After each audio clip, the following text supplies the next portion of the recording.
Hello students, welcome to my YouTube channel. Myself CMA Harsh Sompura.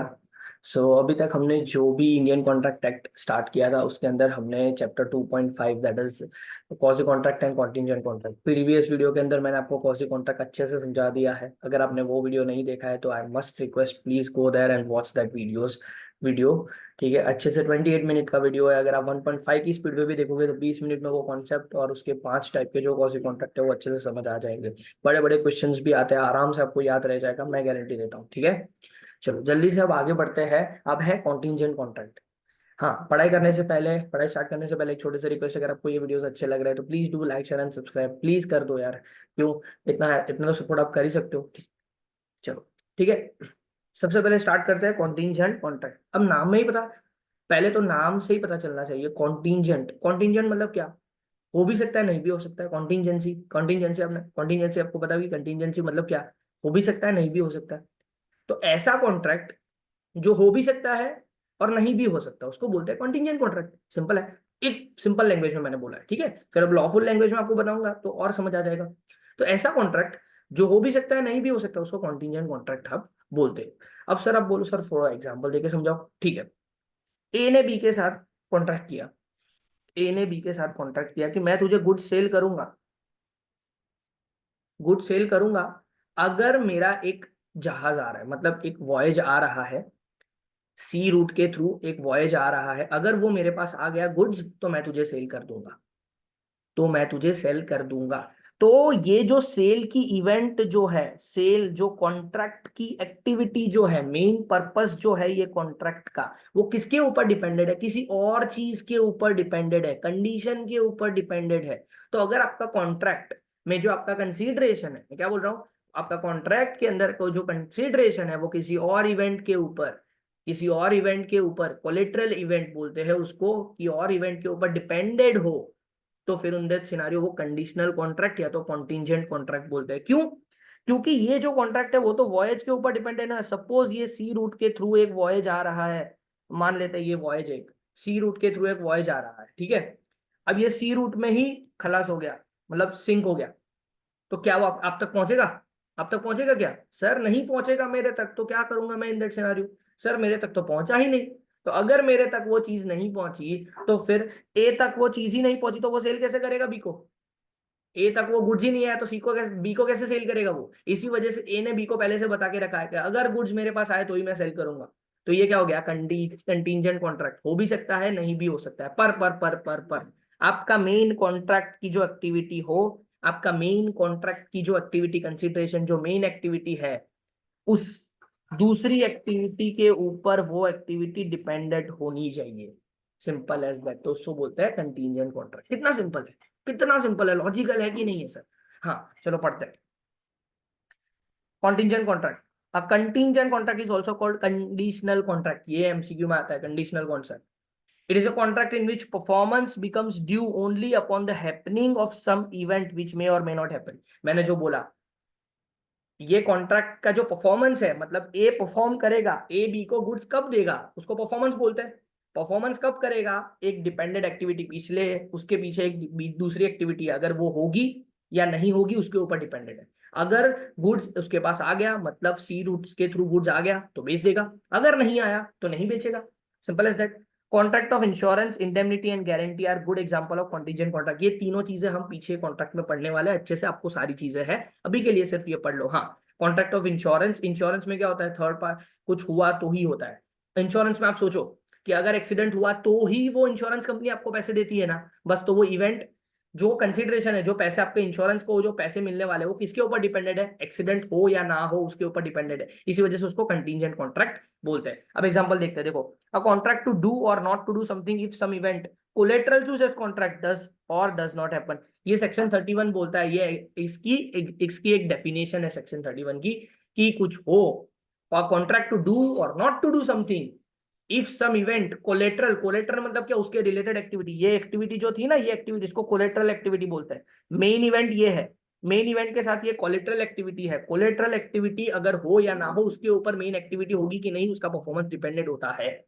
Example, A contract to pay B 50,000 if बीज house is burned. ए ने contract किया B के साथ कि मैं तुझे 50,000 दे दूंगा अगर तेरा हाउस जल जाएगा, अगर कुछ भी प्रॉब्लम होगा तो मैं तुझे 50,000 दूंगा। ठीक है, this is a contingent contract. अगर जलेगा नहीं तो पैसे नहीं मिलेंगे, जलेगा तो पैसे मिल जाएंगे, कंटीजेंट कॉन्ट्रैक्ट है कि नहीं है। अब एसेंशियल्स एलिमेंट कौन से होते हैं, देखो जो डेफिनेशन अगर अच्छे से समझ लिया तो एसेंशियल एलिमेंट खुद ही निकाल सकते हो, एसेंशियल एलिमेंट खुद ही निकाल सकते हैं। फर्स्ट देखो, there must be contract to do और नॉट टू डू समथिंग, करना या ना करना ऐसा ही होना चाहिए। कंटीजेंट मतलब क्या, कंडीशन। कंडीशन कैसी होती है, अगर कुछ होगा तो ही मैं करूंगा वरना नहीं करूंगा, तो वही तो कंडीशन होना चाहिए। कुछ करूंगा भी या कुछ नहीं भी करूंगा उसको बोलते हैं कंडीशन। कॉन्ट्रैक्ट टू डू और नॉट टू डू समथिंग। फिर second, performance of the contract depends upon the happening or non happening of सब event in future. Happening of non happening, ये परफॉर्मेंस, कॉन्ट्रैक्ट का परफॉर्मेंस किसके ऊपर dependent है, future में कुछ उसकी कोलेटरल एक्टिविटी कुछ होगी या नहीं होगी उसके ऊपर डिपेंडेंट है। तो ये एसेंशियल एलिमेंट है। पहले तो क्या, कुछ करना या कुछ ना करना होना चाहिए। दूसरा, परफॉर्मेंस ऑफ द कॉन्ट्रैक्ट जो है वो डिपेंड होना चाहिए happening or non happening of some future event, future में कुछ इवेंट होगी तो मैं करूंगा वरना नहीं करूंगा। जैसे एग्जांपल है, ए promises to pay 50,000 to B if it rains on the first day of the next month। अब नेक्स्ट मंथ में रेन होगा तो 50,000 देगा, नहीं होगा तो नहीं देगा। तो happening and not happening of some future event. Event must be uncertain, जो इवेंट होने वाली है वो अनसर्टेन होनी चाहिए, अनसर्टेन होनी चाहिए। यहाँ पे मैंने जो एग्जांपल दिया उसमें अनसर्टेन था, गुड्स आएगा, ऐसा भी तो हो सकता है कि सिंक भी हो जाएगा या आएगा, तो अनसर्टेन इवेंट होनी चाहिए। अगर सर्टेन इवेंट है तो ये तो कॉन्ट्रैक्ट माना जाएगा, कंटीजेंट कॉन्ट्रैक्ट नहीं माना जाएगा। बहुत इंपॉर्टेंट चीज है कि जो आपकी दूसरी एक्टिविटी के ऊपर आपका मेन इवेंट आपका टिका हुआ है, वो जो कॉन्ट्रैक्ट है वो किस कैसा होना चाहिए, वो जो एक्टिविटी है वो अनसर्टेन होनी चाहिए। अगर सर्टेन निकला तो ये तो कॉन्ट्रैक्ट नॉर्मल कॉन्ट्रैक्ट हो जाएगा, कंटीजेंट कॉन्ट्रैक्ट नहीं रहेगा। अगर यहाँ पे ऐसा है कि ए के गोडाउन में, अगर ये जो एग्जांपल मैं दे रहा हूँ, ए के गोडाउन में गुड्स पड़ा हुआ है, ए के गोडाउन में ऑलरेडी गुड्स पड़ा हुआ है, तो क्या इसमें ये तो कॉन्ट्रैक्ट ही हो जाएगा ना। ये बोलेगा कि मेरे पास जैसे ही गुड्स आएगा तेरे को दे दूंगा, तो ये तो ऑलरेडी कॉन्ट्रैक्ट, गुड्स पड़ा हुआ है गोडाउन में, तो अपने गोडाउन में गुड्स पड़ा हुआ है तो ये तो सेल हो गया ना। तो डायरेक्टली ये कंटीजेंट कॉन्ट्रैक्ट कहाँ हुआ, ये तो नॉर्मल कॉन्ट्रैक्ट हो गया। पर यहाँ पे कंटीजेंसी कब आई, जब उसने बोला कि भाई मेरा सी रूट से गुड्स आ रहा है, अगर मेरे तक पहुंचेगा तो ही जा, तो अनसर्टेन होना चाहिए। एग्जाम्पल है यहाँ पे सर्टेनिटी का, देखना, A agreed to sell his agriculture land to be after obtaining the necessary permission from collector. Collector के पास परमिशन मिलेगी तो मैं तुझे सेल करूंगा। अब कलेक्टर के पास तो परमिशन मिल ही जाती है ना। आप नॉर्मली सोचो, मुझे अगर मेरी लैंड बेचनी है तो मुझे किसी के पास परमिशन लेनी है, तो नॉर्मली अगर परमिशन लूंगा तो मुझे नॉर्मली तो मिल ही जाएगी ना परमिशन। ऐसा थोड़ी होता है कि परमिशन मिलेगी या नहीं मिलेगी, ऐसा नहीं पता है मुझे। मेरी ओनरशिप है, मुझे अगर किसी के पास से परमिशन लेनी है सेल करने के लिए तो मिल ही जाएगी। इट इज 99% एक्यूरेसी कि भाई यहाँ पे ये परमिशन मिल जाएगी। मेरा घर है, मेरी ओनरशिप है, तो मुझे परमिशन मिल जाएगी कि नहीं। तो फिर ये कंटीजेंट नहीं है, ये तो भाई क्या हो जाएगा, नॉर्मल कॉन्ट्रैक्ट हो जाएगा। देखो, as a matter of course the permission was generally granted, generally permission तो ग्रांट हो ही जाती है on the fulfilment of certain formality, को फॉर्मेलिटी फुलफिल करो तो आपको कंडीशन मिल ही जाती है। It was held that the contract was not a contingent contract as the grant of permission by the collector was almost a certainty। certainty मतलब अगर आपकी event की, जिस इवेंट के ऊपर आपकी मेन इवेंट डिपेंडेंट है वो अनसर्टेन होनी चाहिए, अनसर्टेन। सर्टेन हुई तो वो तो कॉन्ट्रैक्ट हो जाएगा, वो कंटीजेंट नहीं आएगा। इवेंट मस्ट बी कोलेटरल और इंसिडेंटल टू द कॉन्ट्रैक्ट, मतलब जो जो इवेंट के ऊपर आपकी मेन इवेंट डिपेंडेंट है ना, वो कोलेटरल होना चाहिए या इंसिडेंटल होना चाहिए, मेन एक्टिविटी नहीं होनी चाहिए वो, मतलब दूसरी चीज के ऊपर डिपेंडेंट होना चाहिए, वो कोलेटरल बोलते हैं उसको, दूसरी इवेंट। कोलेट्रल, हाँ मान लेना, ये collateral event must B collateral और इंसिडेंटल टू कॉन्ट्रैक्ट। तो ये जो दूसरी एक्टिविटी है ना, ये जो सिंक वाली, ये कोलेट्रल एक्टिविटी मानी जाती है। आप example, where A agrees to deliver 100 bags of wheat and B agrees to pay the price only afterwards. Delivery हो जाए उसके बाद पैसे दूंगा, तो contract is conditional contract and not contingent contract, because the event on B's obligation is made to depend in part of promise itself and not a collateral event। यहाँ पे simple है, कोलेट्रल इवेंट थोड़ी है ये। Collateral मतलब कोई main activity जो होगी उसके, वो किसी और इवेंट के ऊपर डिपेंडेंट होगी। यहाँ पे तो मेन एक्टिविटी ही है, एक ही एक्टिविटी है। तो यहाँ पे क्या है, ये कंडीशनल कॉन्ट्रैक्ट है, कंटीजेंट कॉन्ट्रैक्ट नहीं है। कंडीशनल कॉन्ट्रैक्ट मतलब क्या होता है कि ए और बी ने एक दूसरे के साथ ए और बी ने एक दूसरे के साथ कॉन्ट्रैक्ट किया, ठीक है। बी ने बोला कि तू मुझे गुड्स भेजेगा, जैसे ही मेरे पास गुड्स आएंगे उसके बाद मैं तुझे पेमेंट करूंगा, तो ये कंडीशन रखी ना। यहाँ पे क्या किसी और कोई थर्ड एक्टिविटी या कोई ऐसी इंसिडेंटल एक्टिविटी है जिसके ऊपर डिपेंडेंट है ये कॉन्ट्रैक्ट, ये पूरा एक्टिविटी परफॉर्मेंस नहीं है। कोई थर्ड ऐसी एक्टिविटी ही नहीं है जिसके ऊपर ये परफॉर्मेंस डिपेंडेंट है। तो ये कंडीशनल कॉन्ट्रैक्ट है, कॉन्टिंजेंट कॉन्ट्रैक्ट नहीं है, ये चीज भी इंपॉर्टेंट है। हाँ, हालांकि कंटीजेंट एंड कॉन्टिंजेंट दोनों साथ में लिया जाता है, लेकिन फिर भी उन दोनों के अंदर थोड़ा डिफरेंस है, थीम डिफरेंस है। कंटीजेंट कॉन्ट्रैक्ट क्या होता है कि वो एक अनसर्टेन इवेंट के ऊपर डिपेंडेंट होता है। ओके, यहाँ पे तो क्या था, परफॉर्मेंस के ऊपर डिपेंडेंट था, तो ये तो कंडीशनल कॉन्ट्रैक्ट हो गया। तो हमेशा याद रखना कि कॉन्टिंजेंट कॉन्ट्रैक्ट जो है वो एक इंसिडेंटल इवेंट, मतलब मेन परफॉर्मेंस जो है, मेन इवेंट जो है, मेन कॉन्ट्रैक्ट जो है वो एक इंसिडेंटल या कोलेटरल कॉन्ट्रैक्ट के ऊपर डिपेंडेंट होता है। यहाँ पे ऐसा नहीं है। ओके, तो ये एसेंशियल एलिमेंट क्या थे, टू डू और not to do something, but performance जो है वो happening or not happening of certain future event के ऊपर डिपेंडेंट होता है। वो इवेंट जो होती है मस्ट बी अनसर्टेन होनी चाहिए, and event must B collateral और इंसिडेंटल टू कॉन्ट्रैक्ट। इवेंट होनी चाहिए पर वो कोलेटरल या इंसिडेंटल होना चाहिए, मेन इवेंट नहीं होनी चाहिए। अरे यही सारी चीजें लिखी है रूल्स रिगार्डिंग कंटीजेंट कॉन्ट्रैक्ट। क्या है, enforcement of contract contingent to, enforcement of contract contingent to an event happening. मतलब सिंपल है, रूल्स कैसा है कि कोई इवेंट हो जाएगी तो आपको वो चीज करनी पड़ेगी। अब देखो, इवेंट मैंने आपको ऑलरेडी एक बेस बता दिया है, तो अब इंसिडेंटल टू कॉन्ट्रैक्ट मतलब कोई एक्टिविटी होगी उसके ऊपर आपकी चीज डिपेंडेड है तो वो आपको करना पड़ेगा। मतलब मैंने जो एग्जांपल दिया यहाँ पे, अगर यहाँ पे ऐसा है कि गुड्स ए तक पहुंच गया, गुड्स ए तक पहुंच गया तो ए को बी को गुड्स डिलीवर करना पड़ेगा, मतलब हैपनिंग ऑफ एन इवेंट। उसको क्या बोलते हैं, हैपनिंग ऑफ एन इवेंट। वो इंसिडेंटल एक्टिविटी जो थी वो हैपन हो चुकी, अगर हैपन हो चुकी तो वो देना पड़ेगा, सिंपल एज दैट। तो यहाँ पे वही बोला है, देखो, future uncertain event can not be enforce by law unless and until that event has happened. अगर एनफोर्समेंट, अगर वो इवेंट फ्यूचर इवेंट हो चुकी तो फिर आप उसके पास वो परफॉर्मेंस डिमांड कर सकते हो, अगर वो इवेंट नहीं हुई तो परफॉर्मेंस डिमांड नहीं कर सकते। If the event becomes impossible such contract becomes void. अगर वहां से आप सोचो सोचो कि उसके पास गुड्स ही नहीं आएगा, वो वॉयज जो है वो सिंक हो गया, तो इन दैट सिनारियो क्या हो जाएगा, अगर वॉयज जो है वो सिंक हो गया तो in that scenario contract void हो जाएगा कि नहीं। हाँ सर, वॉइड ही हो जाएगा, गुड्स ही नहीं मिलेगा तो वॉइड ही हो जाएगा ना। एग्जांपल देखो, A contract to be, contract to pay B a sum of money when B marriage C. A ने कॉन्ट्रैक्ट किया था बी के साथ कि बी तू जब सी के साथ मैरी करेगा ना तब मैं तुझे कुछ पैसे दूंगा। सी मर गए, C dies without being married to B, the contract becomes void. अब शादी होगी, फ्यूचर इवेंट पॉसिबल ही नहीं रही, तो फिर वो पैसे कैसे देंगे, फ्यूचर इवेंट पॉसिबल ही नहीं रहा तो वो कंटीजेंट इवेंट बन ही नहीं पाएगा, एक्टिविटी परफॉर्मेंस हो ही नहीं पाएगा। Enforcement of contract contingent on event not happening.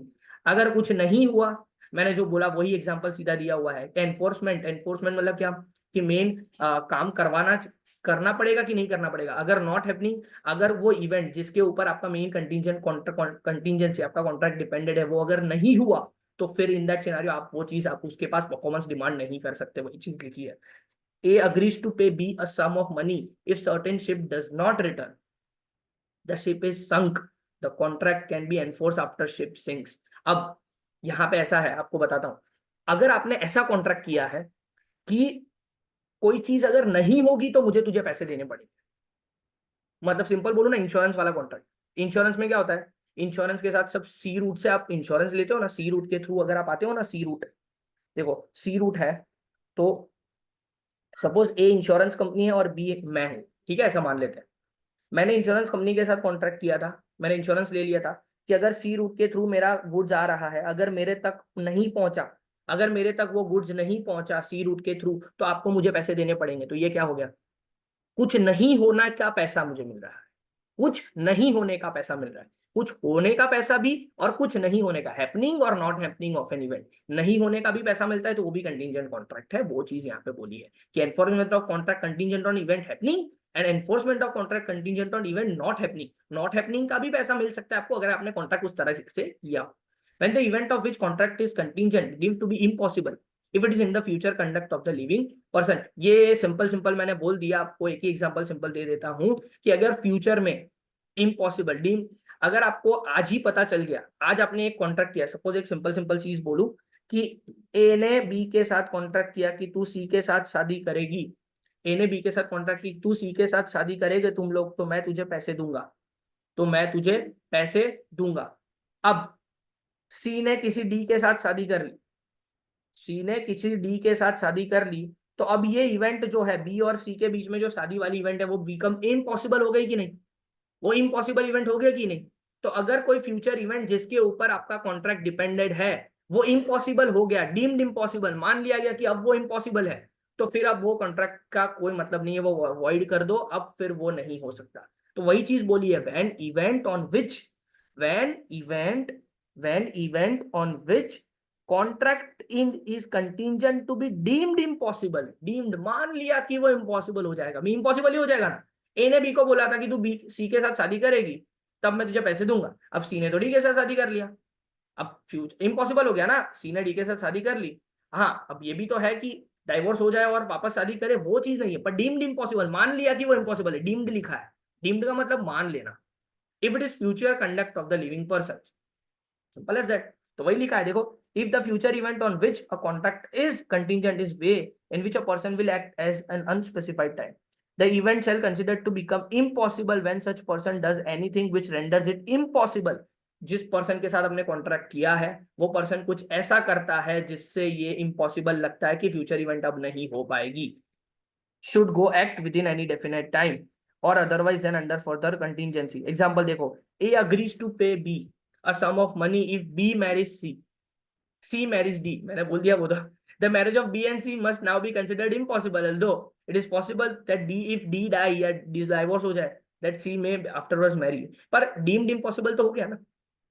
तो फिर future conduct of living person, if it is the future conduct आपका इम्पॉसिबल हो गया तो वो कंटिंजेंट कॉन्ट्रैक्ट फिर नहीं रहेगा।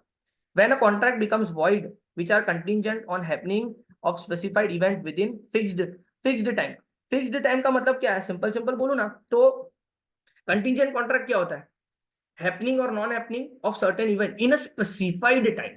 अगर वो स्पेसिफाइड टाइम के अंदर आपको बोल दिया है, पहले से ही स्पेसिफाइड टाइम के बारे में अगर बोल दिया है, अगर वो स्पेसिफाइड टाइम के अंदर कुछ नहीं हुआ तो फिर इन दैट सिनेरियो वो वॉइड हो जाएगा कॉन्ट्रैक्ट, सिंपल एज दैट।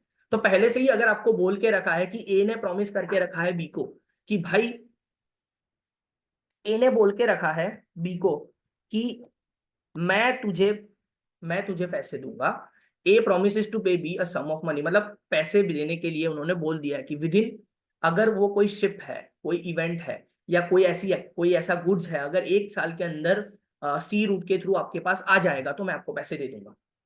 एक साल के अंदर अगर सी रूट के थ्रू आपके पास वो गुड्स आ जाएगा तो आपको मैं पैसे दे दूंगा, ठीक है। शिप बंद हो गई, शिप बंद हो गई या तो शिप सिंक हो गई, तो क्या फ्यूचर इवेंट पॉसिबल है, अब नहीं है। अब स्पेसिफाइड टाइम फिक्स्ड टाइम के अंदर है, अब फिक्स टाइम के अंदर भी पहले पता चल गया मुझे कि भाई अब वो इम्पॉसिबल है, तो फिर तो इन दैट सिनेरियो वॉइड हो जाएगा ना। वही चीज तो बोलिए कि when contracts become void which are contingent on happening of specified event within fixed time। एक फिक्स टाइम था भाई, एक साल के अंदर मैंने आपको एक सेफ्टी दी थी कि एक साल तक में अगर ये चीज नहीं होगी तो मैं आपको पैसे दे दूंगा, पर एक साल से पहले ही पता चल गया कि ये ऐसी कोई इवेंट हो गई कि जिससे ये तो क्या हो गया, इम्पॉसिबल हो गया, तो फिर इन दैट सिनेरियो क्या हो जाएगा, एक्सपायरेशन, या तो फिक्स टाइम एक्सपायर हो जाए वो आपको वॉइड हो जाएगा, या तो फिक्स टाइम से पहले कुछ ऐसा हो जाए जिससे आपको ऐसा पता चल गया कि अब मैं पैसे देने की कोई जरूरत नहीं है, तो भी वॉइड हो जाएगा, या तो वो इवेंट ही ना हो तो भी आपका वॉइड। मतलब सिंपल सिंपल बोलूं कि कॉन्ट्रैक्ट वॉइड हो जाएगा अगर आपने कंटीजेंट कॉन्ट्रैक्ट किया है, अगर वो एक स्पेसिफाइड टाइम पीरियड फ्रेम में फिक्स्ड है, वो एक टाइम पीरियड की फ्रेम में फिक्स है, तो अगर वो टाइम पीरियड खत्म हो जाता है तो वो कॉन्ट्रैक्ट फिर नहीं रहता, वॉइड हो जाता है।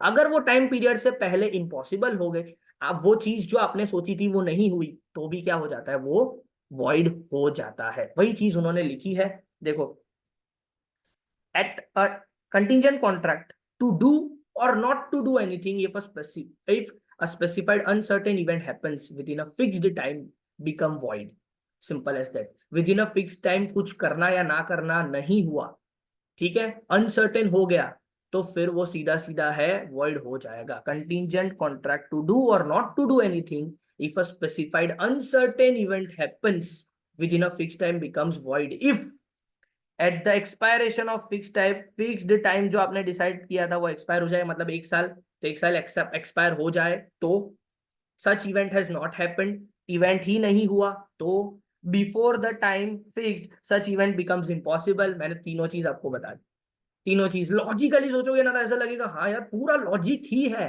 पूरा लॉजिक है कि नहीं है। एग्जाम्पल मैंने जो बताया वही है, एकदम सिंपल सिंपल, एक बार आप पढ़ सकते हो स्टॉप करने के बाद, एकदम सिंपल मैंने जो एग्जाम्पल बताया वही है, ठीक है।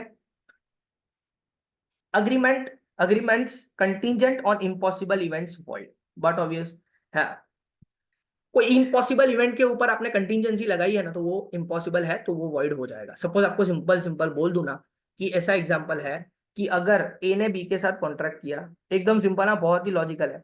ए ने बी के साथ कॉन्ट्रैक्ट किया कि तू गैलेक्सी में से मून को निकाल के लेके आएगा मेरे लिए, तो मैं तुझे 50 लाख रुपए दूंगा। ठीक है, गैलेक्सी में से मून को लेके आएगा, हाँ, मून को अगर तू गैलेक्सी में से यहाँ पे लेके आएगा अर्थ के ऊपर, तो मैं तुझे क्या करूंगा, 50 लाख रुपए दूंगा, 50 लाख।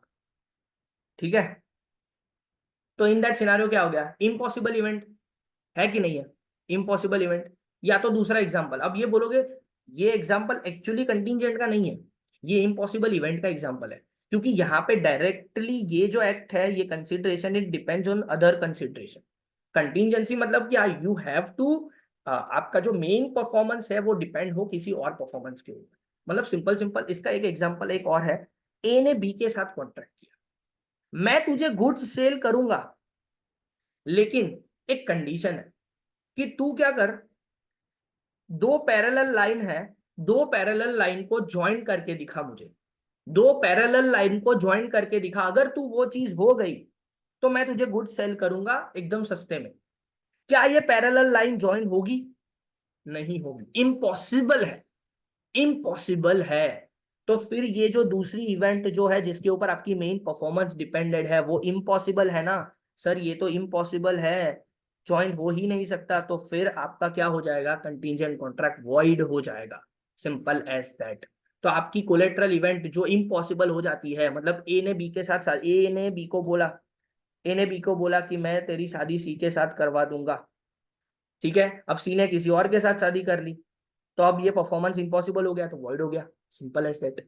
यही चीज है, देखो, कंटिंजेंट अग्रीमेंट्स टू डू और not to do anything if an impossible event happens are void whether the impossibility of event is known or not to or known or not to the parties to the agreement at the time when it is made। हाँ, अगर जब आपने contract किया था तब आपको ऐसा लगा कि ये चीज पॉसिबल है, लेकिन उसके बाद वो इम्पॉसिबल हो गई, तो फिर वो सिंपल सिंपल है भाई, वॉइड हो जाएगा आपका contract. Agreements contingent on impossible event void. Example देखो, A agrees to pay 1000 if two straight line become enclose a space, the agreement is void. But obvious है भाई, कैसे होगा, A agrees to pay B if B will marry his daughter C. A ने agree किया B को कि भाई if B will marry his daughter C, ठीक है, C died at the time of the agreement, agreement के time के ऊपर ही डाई हो गई, तो परफॉर्मेंस इम्पॉसिबल हो गया ना, तो अग्रीमेंट इज वॉइड। ठीक है, तो ये आपका कंटिंजेंट कॉन्ट्रैक्ट था। I hope so you like it, अच्छा लगा होगा आपको। कंटिंजेंट कॉन्ट्रैक्ट का बेस आपको समझ आया होगा, बेस के साथ आपको पॉइंट्स याद रखने भी जरूरी है। देखो, सबसे पहली चीज क्या होती है, आपको डेफिनेशन पता होनी चाहिए, कैसे लिखना होता है वो पता होना चाहिए कि definition you can write it in your own words. Definition देखो ये है, ये डेफिनेशन जितनी बार आप पढ़ते रहोगे वो याद रह जाएगा। डेफिनेशन पढ़नी होती है। फिर एसेंशियल्स, अगर आपको डेफिनेशन आती है ना, तो एसेंशियल एलिमेंट आपको उसके अंदर से ही 3-4 टुकड़े करोगे ना, तो एसेंशियल एलिमेंट बन जाते हैं। तो एसेंशियल एलिमेंट आपके 3-4 टुकड़े करोगे तो वो ही एसेंशियल एलिमेंट बन जाएंगे, वही होता है। एंड फिर उसके रूल्स भी उसी के ऊपर डिपेंडेड होते हैं, आपको देखना हो तो देख लेना। बस उतने रूल्स ही आपको याद रखना है और कुछ नहीं करना है। अगर कंटिंजेंट कॉन्ट्रैक्ट पूछ ले और आपको नॉर्मली अगर आपको एग्जाम्पल में वो चीज पूछ ले, एमसीक्यू पूछ ले, तो भी यही चीज आप कर सकते हो, इतना ईजी है। ओके, डन है। We shall meet in the next lecture. Bye bye, thank you.